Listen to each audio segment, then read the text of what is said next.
India देख रहे हैं आप और आपके साथ मैं हूं सुरभि तिवारी। देवभूमि की खबरों का वक्त हो चला है। सबसे पहले खबर विकासनगर से, जहां विकासनगर में अवैध कब्जों पर प्रशासन का बुलडोजर चला। गैर कानूनी प्लॉटिंग के खिलाफ सख्त कार्रवाई देखने को मिली। तहसीलदार विवेक राजौरी के नेतृत्व में इस कार्रवाई को अंजाम दिया गया। विकासनगर तहसील प्रशासन ने अवैध कब्जों और गैर कानूनी प्लॉटिंग के खिलाफ बड़ी कार्रवाई करते हुए सख्त संदेश दिया है।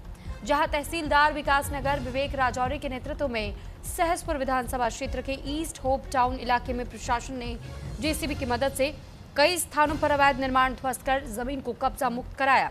कार्रवाई के दौरान सामने आया कि संबंधित भूमि पर एमडीडीए की अनुमति के बिना अवैध रूप से प्लॉटिंग की जा रही थी, जो नियमों का खुला उल्लंघन है। प्रशासन ने मौके पर ही अवैध निर्माण को हटाकर के जमीन को मुक्त कराया। इसके साथ ही उम्मेदपुर गांव में भी एक अवैध प्लॉटिंग पर कार्रवाई करते हुए जेसीबी से ध्वस्तीकरण किया गया। इस कार्रवाई को लेकर तहसीलदार विवेक राजौरी ने स्पष्ट शब्दों में कहा कि अवैध कब्जों और बिना अनुमति की जा रही प्लॉटिंग को किसी भी सूरत में बर्दाश्त नहीं किया जाएगा। उन्होंने ये भी कहा कि प्रशासन की ये मुहिम आगे भी लगातार जारी रहेगी और दोषियों के खिलाफ सख्त कदम उठाए जाएंगे।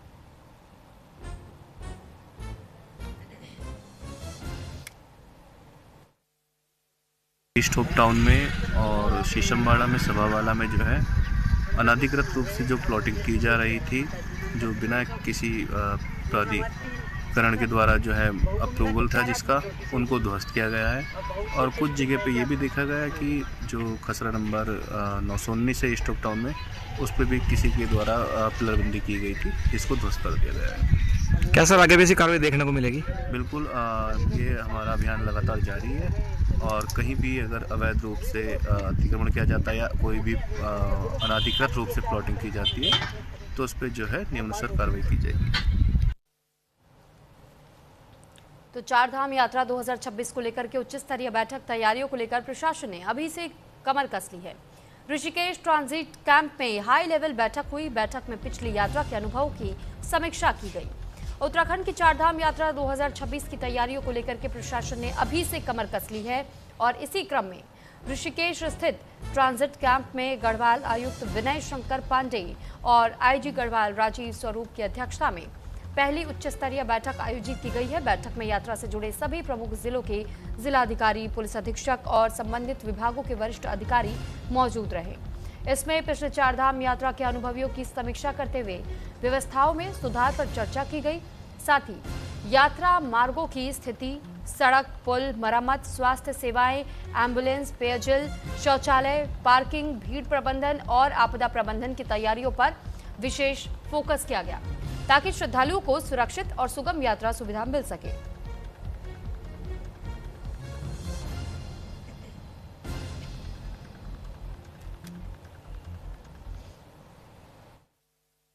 अवगत है कि अभी कमिश्नर साहब की अध्यक्षता में मीटिंग हुई, जिसमें हमारे ज़िले के एसएसपी और एसपी पूरे गढ़वाल मंडल के आए हुए थे। सारे एसएसपीज़ को निर्देशित कर दिया गया है कि जो भी यात्रा मार्ग में जो नए जो सीजनल जो चौकियां हैं, जो पर्यटन की दृष्टि से और चारधाम की दृष्टि से जो चौकियां जो हैं, उनकी जो इंफ्रास्ट्रक्चर है उनको देख लें। क्योंकि अभी ये शुरुआती अभी मीटिंग है, तो सबको ये बता दिया गया कि जो जो डिमांड्स हैं फोर्स की, और उसकी डिमांड्स जो है वो रेंज लेवल को भेज दिया जाए। केवल हमारे उत्तराखंड राज्य के लिए बल्कि इस पूरे देश के लिए बड़ी ही महत्वपूर्ण धार्मिक यात्रा होती है। और बाबा केदारनाथ, बद्रीनाथ जी, गंगोत्री, यमुनोत्री और हेमकुंड साहब, ये हमारे सभी बड़ी पवित्र तीर्थ स्थल हैं। इस यात्रा को माननीय मुख्यमंत्री जी ने स्पष्ट निर्देश दे रखा है कि इसकी तैयारियां बहुत ही समय से होनी चाहिए और बहुत ही उच्च कोटि की होनी चाहिए, कहीं कोई कमी न रहे। इसीलिए हम लोगों ने आज ये पहली बैठक, जो हमारा सीज़न समाप्त हुआ है उसके बाद पहली बैठक आज की गई है, जिसमें सभी यात्रा रूट के आने वाले लगभग पूरा गढ़वाल मंडल आप मान सकते हैं, सभी जिलों के जिलाधिकारी और पुलिस अधीक्षक, वरिष्ठ पुलिस अधीक्षक उपस्थित थे।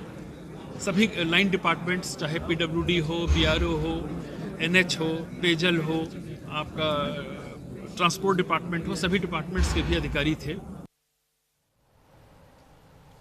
तो प्रदेश की खेल मंत्री रेखा आर्य के पति के दिए गए विवादित बयान के बाद कांग्रेस प्रदेश अध्यक्ष गणेश गोदियाल ने खेल मंत्री के खिलाफ एक टिप्पणी की थी।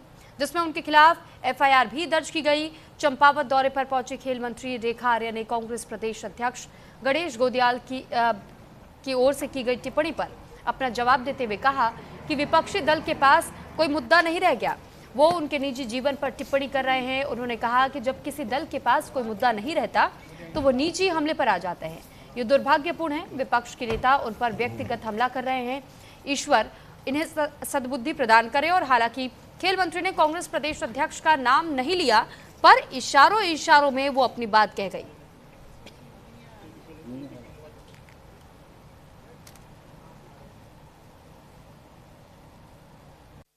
देखिए, मुझे लगता है कि जब कभी कोई किसी के व्यक्तिगत आक्षेप पे चला जाए तो एक तो उस दल की इस विचारधारा को प्रकट करता है कि जब उनके पास में कोई मुद्दे ना रह जाए तब वो निजी हमलों में आ जाते हैं, जो दुर्भाग्यपूर्ण है।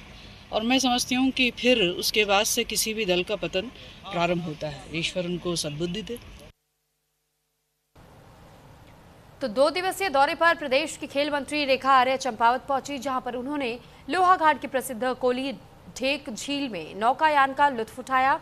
इस दौरान कैबिनेट मंत्री ने कोली ढेक झील में मछलियों को चारा भी खिलाया। और इस दौरान खेल मंत्री ने यह कहा कि लोहाघाट की बनी खूबसूरत कोली ढेक झील पर्यटन के क्षेत्र में सरकार का काफी महत्वपूर्ण कदम है। उन्होंने कहा काफी तादाद में यहाँ पर्यटक आते हैं। खेल मंत्री ने कहा कि झील में पर्यटकों की सुविधाओं की जो कमी है उसे जल्द पूरा किया जाएगा। उन्होंने कोली ढेक झील की खूबसूरती की सराहना करते हुए कहा ये काफ़ी खूबसूरत झील बनी हुई है, लगभग 1.5 किलोमीटर लंबाई में ये फैली है। उन्होंने देश विदेश के पर्यटकों से अपील करते हुए कहा कि ये एक काफ़ी खूबसूरत झील है, आप लोग यहाँ आकर शहर की तनाव मुक्त जिंदगी से दूर शांतिपूर्ण माहौल में बेहतर पर्यटन गतिविधियों का आनंद ले सकते हैं।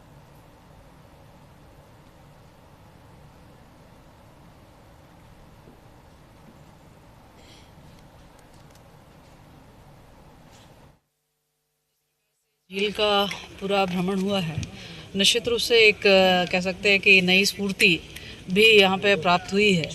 और मैं समझती हूँ कि पर्यटकों के लिए तो बहुत ही शानदार स्थल ये है। और एक ग्रामीण क्षेत्र में इस प्रकार के स्थल का होने से निश्चित रूप से पर्यटक की आवाजाही तो बढ़ती है, साथ ही जो आर्थिक तंत्र है वो भी बड़ा मजबूत होता है। छोटे मोटे हमारे जितने भी, चाहे वो फूड से लेके चाहे अन्य सुविधाओं से लेकर, वो सारी चीज़ें जो है यहाँ पर व्यवस्था धीरे धीरे जो है वो बढ़नी शुरू हो जाती है। मैं समझती हूँ कि आने वाले समय में इस झील का भविष्य और यहाँ के लोकल लोगों का भी और पर्यटकों का भी मुझे लगता है कि आने वाले समय में बहुत अधिक फुटफॉल होने जा रहा है। तो वहीं उत्तराखंड परिवर्तन पार्टी की स्थापना के 17 साल पूरे होने पर पार्टी के केंद्रीय अध्यक्ष पीसी तिवारी ने एक प्रेस कॉन्फ्रेंस की। इस दौरान उन्होंने पार्टी की नीतियां सामने रखी और कहा कि स्थापना के बाद से ही पार्टी जल, जंगल और जमीन की लड़ाइयां लड़ती आई है। इसके अलावा किसानों, मजदूरों और वंचित वर्ग के लोगों के हक दिलाने को उत्तराखंड परिवर्तन पार्टी कोशिश करती रहेगी।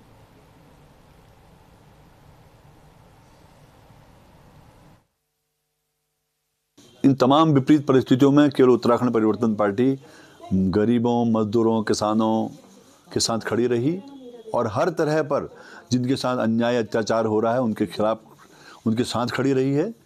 और हमें अब इस बात का भरोसा है कि लोग परिवर्तन पार्टी को स्वीकार करेंगे, परिवर्तन पार्टी के साथ चलेंगे, क्योंकि आज की जो समस्याएं हैं इनके बारे में पहले से ही बोलते रहे हैं। ये सारे के सारे जो लोग हैं ये एक ही विचार के लोग हैं। इनके कारण उत्तराखंड की जो हालत है, राजधानी की जो हालत है वो हमारे सामने है और उसको बदलने के लिए उत्तराखंड की शक्तियों को एकजुट होना पड़ेगा और उसके लिए उनको वैचारिक संगठन की ज़रूरत है और एक रीढ़ की ज़रूरत है और परिवर्तन पार्टी वो उस बात को निभाएगी। तो वहीं दूसरी तरफ प्रदेश में जमीन विवाद का निपटारा करने के लिए 1 महीने एक विशेष अभियान चलाया जाएगा, जहां मुख्यमंत्री पुष्कर सिंह धामी ने विवादों का जल्द और प्रभावी समाधान के लिए सख्त निर्देश जारी किए, जिसको लेकर मुख्यमंत्री ने कहा कि मुख्य सचिव हर हफ्ते अभियान की समीक्षा करेंगे। वहीं बीजेपी प्रदेश अध्यक्ष महेंद्र भट्ट ने कहा कि जमीन का मामला सीधा लोगों से जुड़ा हुआ है और सरकारी तंत्र की ओर से 1 महीने का समय दिया गया है। अगर जरूरत पड़ी तो इसमें समय को आगे बढ़ाया जा सकता है।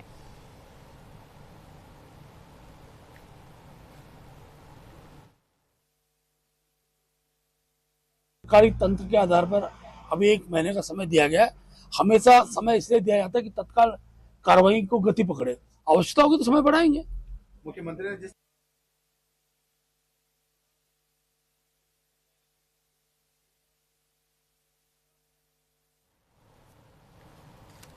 बागेश्वर में बीजेपी के प्रदेश महामंत्री कुंदन सिंह परिहार ने कहा कि केंद्र सरकार विकसित भारत गारंटी फॉर रोजगार एंड आजीविका मिशन वीबीजी राम जी के जरिए ग्रामीण अर्थव्यवस्था को नई मजबूती देने जा रही है। अब मनरेगा के तहत हर परिवार को 100 के बजाय 125 दिन का रोजगार मिलेगा और मजदूरी का भुगतान 15 दिन के बजाय हर हफ्ते सीधे खाते में किया जाएगा।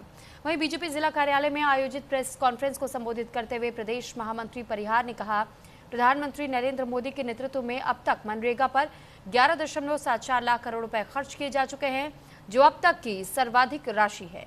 उन्होंने कांग्रेस पर कटाक्ष करते हुए कहा, पहली सरकारों ने केवल योजनाओं के नाम बदले, लेकिन धरातल पर पारदर्शिता का अभाव रहा।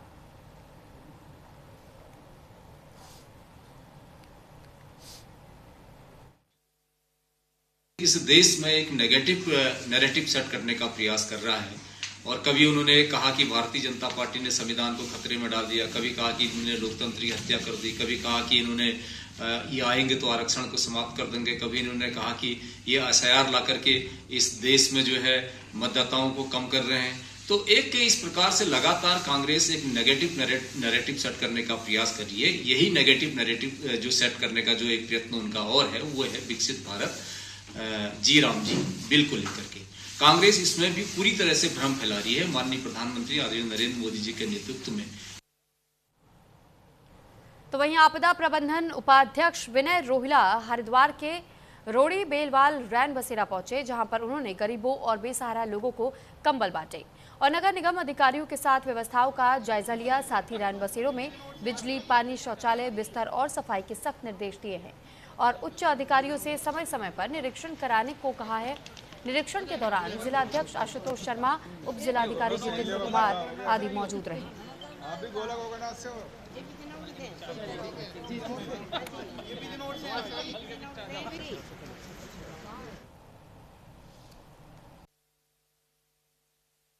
सम्मानित जिला अध्यक्ष श्री आशु जी और पूरे भारतीय जनता पार्टी के वरिष्ठ कार्यकर्ताओं के साथ यहाँ पर अपनी सम्मानित मेयर और अपने जितने भी जिला प्रशासन के अधिकारी हैं, नगर निगम के अधिकारी हैं, उनके साथ यहाँ पर अपनी आपदा प्रबंधन की व्यवस्था के दृष्टिकोण से शीतलहर के लोगों को, प्रभावित लोगों के बीच में जाकर उन लोगों को कंबल बांटने का कार्य, वहाँ पे अलावा जल रहा नहीं जल रहा, वहाँ अंदर रैन बसेरों की व्यवस्था ठीक है नहीं है, मैंने जाकर देखा कि बहुत अच्छी चुस्त दुरुस्त व्यवस्थाएं हैं, सभी जगह अपने अलावे जल रहे हैं और भी लगभग सभी शहरों के अंतर्गत प्रमुख स्थानों के अंदर अलावे जलाए गए हैं। इस प्रकार से माननीय मुख्यमंत्री जी के द्वारा जो व्यवस्थाएं पूरे प्रदेश में स्थापित करने के लिए आपदा प्रबंधन विभाग को निर्देश दिए गए हैं, वो सब व्यवस्थाएं सुचारू रूप से क्रियान्वित हैं। तो उत्तराखंड में लोक संस्कृति और ऐतिहासिक रीति रिवाज की शैली में प्रसिद्ध बाजार की मरम्मत और निर्माण कार्य किया गया है। साथ ही जानकारी आपको दे दें कि मुख्यमंत्री पुष्कर सिंह धामी के निर्देशों पर पर्यटन विभाग ने कार्य शुरू कर दिया। पर्यटन को बढ़ावा देने और व्यापारियों की आय बढ़ाने के लिए ये एक ऐतिहासिक कदम माना जा रहा है, जिसको लेकर के पर्यटन सचिव धीरज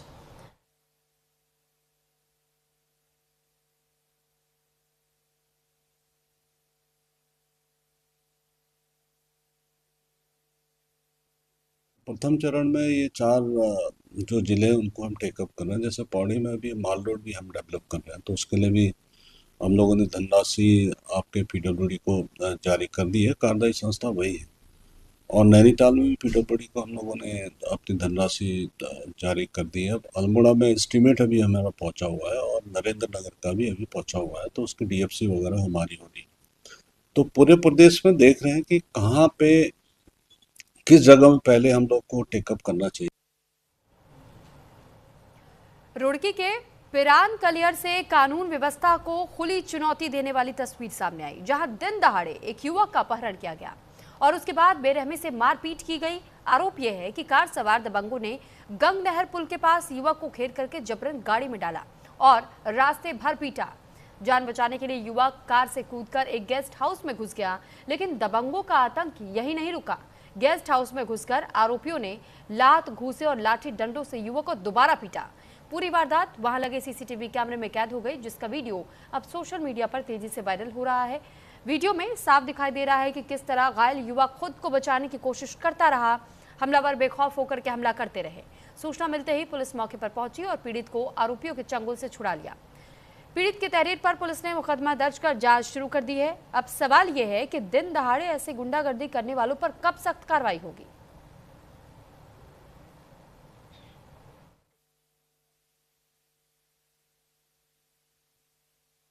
थाना कलियर का मामला है जिसका आप जिक्र करें, उसमें एक वीडियो भी वायरल हो रही है। आपस में रिश्तेदारों का आपस में झगड़ा था, लेकिन इस बात की पुष्टि हुई कि एक व्यक्ति को जबरन वो लेके गए हैं और उसके साथ काफी मारपीट करी है। तो थाने के संज्ञान में जैसे वीडियो और ये प्रकरण आया, वादी की तरफ से मुकदमा दर्ज कर लिया गया है सुसंगत धाराओं में और इन्वेस्टिगेशन चल रही है। तो देहरादून में आबकारी विभाग ने एक अलग ही तस्वीर पेश की, जहां पर अधिकारी और कर्मचारी वर्दी और फाइलें छोड़ खेल के मैदान में उतरे। एक्साइज प्रीमियर लीग 2026 के जरिए विभाग ने ये दिखा दिया कि काम के साथ साथ टीम भावना और आपसी तालमेल भी उतनी ही जरूरी है। इस लीग में विभागीय टीमों के साथ FL2 और इंडर श्रेणी से जुड़े टीमों को शामिल किया गया था, जिससे कि माहौल और भी उत्साहपूर्ण नजर आया। बता दें कि आबकारी आयुक्त अनुराधा पाल ने इस आयोजन को विभाग के लिए नई सोच की शुरुआत बताया। उन्होंने कहा कि इस बार महिला टीमों की भागीदारी ने लीग को खास बना दिया है। हालिया भर्तियों में बड़ी संख्या में महिलाएं सिपाही से लेकर के इंस्पेक्टर तक की जिम्मेदारी संभाल रही हैं।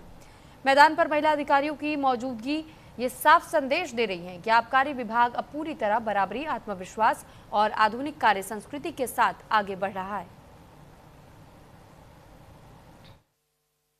किया था जिसमें टीमें आई थी, तो इस बार ये एक अपने आप में एक खास है, जिसमें FL2 की टीम्स हैं, इंडस है, FL2 यूनिटाप है, जिसमें एक्साइज विभाग की टीम है, जिसमें हमारे कुछ DOs भी हैं, इंस्पेक्टर से लेके कांस्टेबल वो लोग खेल रहे हैं, कुछ कंपनीज की टीम है कुछ। तो जो भी इस व्यवसाय में जुड़े हुए हैं सभी लोगों को एक प्लेटफॉर्म पर लाकर सभी सौहार्दपूर्ण तरीके से आपसी मतभेद बुलाकर यहाँ इस फील्ड पर एकत्रित हुए हैं। ये अपने आप में एक अनूठा प्रयोग है कि ताकि हम इस व्यवसाय को और आधुनिकता के साथ, संवेदनशीलता के साथ, जन सहभागिता के साथ और बहुत सौहार्दपूर्ण तरीके से आगे ले जाएं। क्योंकि हम जानते हैं उत्तराखंड राज्य के सबसे बड़े राजस्व के रूप में जो अर्जित करता है, सेकंड लार्जेस्ट राजस्व आबकारी विभाग से आता है। तो ये व्यवसाय जितना अच्छे से, जितना शांतिपूर्ण तरीके से और जितना आपसी सौहार्द से चलेगा, उतना ही समाज में अच्छा संदेश भी जाएगा और सरकार को।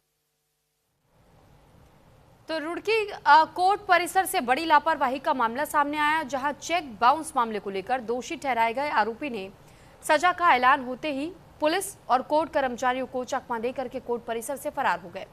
घटना के बाद कोर्ट परिसर में अफरा तफरी मच गई। बताया जा रहा है कि शाम करीब 6 बजे कोर्ट से महिला कांस्टेबल ने कंट्रोल रूम को सूचना दी।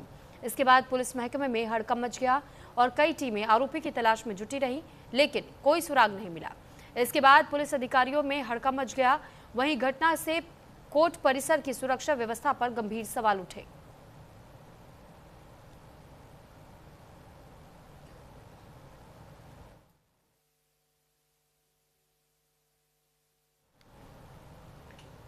रामनगर में कोतवाली पुलिस को बड़ी सफलता मिली है, जहां पुलिस ने कार्रवाई कर मर्डर मिस्ट्री का महज 48 घंटे के अंदर ही खुलासा कर दिया। दरअसल नशे के विवाद में युवक की हत्या के मामले में पुलिस ने मुख्य आरोपी समेत 2 लोगों को गिरफ्तार किया। बता दें कि तुरंत कार्रवाई से खुश होकर SSP नैनीताल ने पुलिस टीम को 1500 रुपए नगद इनाम देने की घोषणा की और दोनों आरोपियों को कोर्ट में पेश कर न्यायिक हिरासत में जेल भेज दिया गया है।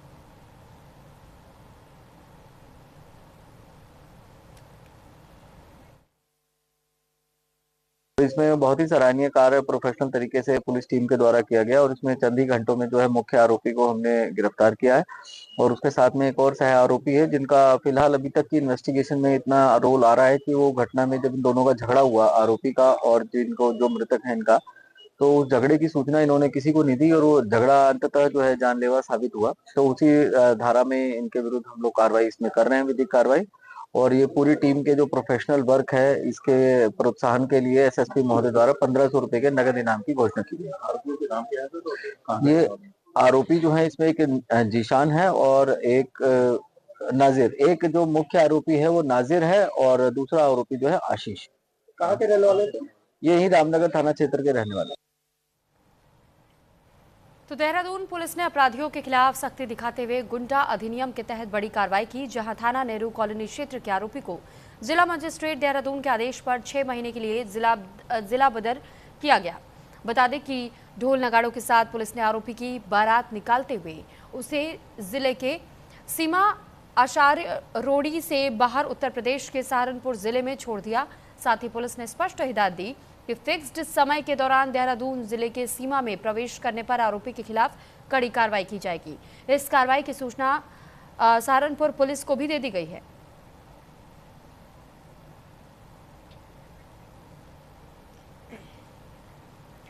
तो अल्मोड़ा में मकर संक्रांति के अवसर पर भैरव मंदिर में माघी खिचड़ी का आयोजन किया गया, जहां माघी खिचड़ी मुख्य रूप से मकर संक्रांति, जिसे कि उत्तर प्रदेश और बिहार में खिचड़ी भी कहा जाता है। तो वहीं बता दें कि माघी खिचड़ी का कुमाऊं में काफी धार्मिक महत्व माना जाता है। इस दिन खिचड़ी खाना और दान करना बहुत शुभ माना गया है। इस खिचड़ी में मुख्य रूप से चावल, काली उड़द, हल्दी, नमक और घी का इस्तेमाल होता है। सैकड़ों की संख्या में श्रद्धालु ने इस माघी खिचड़ी में हिस्सा लिया।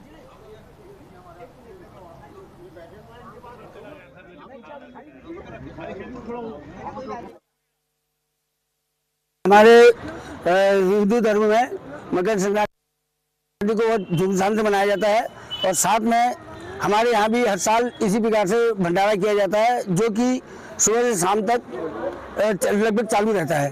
ये माघ का महीना हमारे यहाँ पावन माना जाता है, जिसमें माँ की खिचड़ी का आयोजन करते चले जा रहे हैं और आगे हम चाहते हैं कि भैरव नाथ जी का प्रसाद लोग ऐसे ही हमसे ग्रहण करते रहें।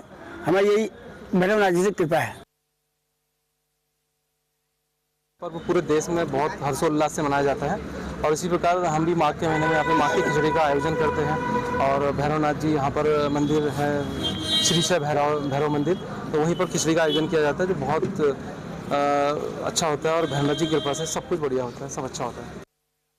तो हमारे यहाँ जो घुघुती का त्योहार होता है, इसमें माघ का महीना पूरा माना जाता है इसमें। और माघ के महीने में जो है कि हमारे यहाँ पर को मतलब खिचड़ी बनाई जाती है, 3-4 साल से ये भी लोग कर रहे हैं। हमारे वहाँ से भैरवा अष्टमी का भी इनका भी प्रसाद जाता है और सारी जगह में जाता है पूरा। उत्तरकाशी में गुलदार का आतंक बढ़ता जा रहा है, जहां माए डांडा स्थित आईटीबीपी गेट के पास गुलदार ने कुत्ते को अपना शिकार बनाया, जिससे कि उसकी मौके पर ही मौत हो गई। वही घटना से पूरे इलाके में हड़कंप मच गया। सूचना मिलते ही मौके पर पहुंची वन विभाग की टीम ने रेस्क्यू ऑपरेशन चलाया। वहीं ग्रामीणों ने वन विभाग से गश्त बढ़ाने और पिंजरा लगाने की मांग की है।